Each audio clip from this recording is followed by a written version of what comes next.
I want to do a little bit of special energy in terms of questions versus statements, and the old flip chart's going to come in to play with this. Heading into this, if you can keep in mind, if I say it, they doubt it. If they say it, it's true.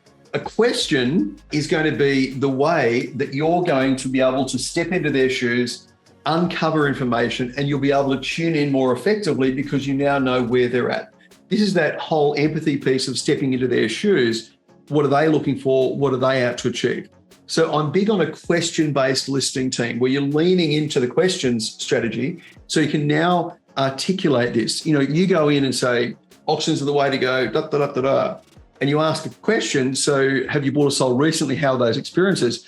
Last time we sold through auction and it was a terrible experience. The one thing we definitely don't want to do is auction.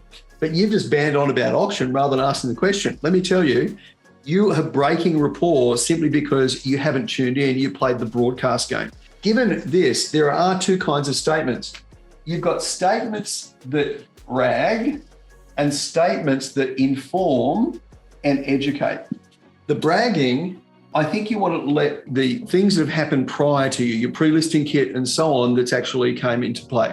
So once again, even when you're delivering, say, your market stats, you can deliver market stats like you're bragging, or you can deliver your market stats like you're informing and educating. That's going to be received far more effectively and be delivered even more effective way.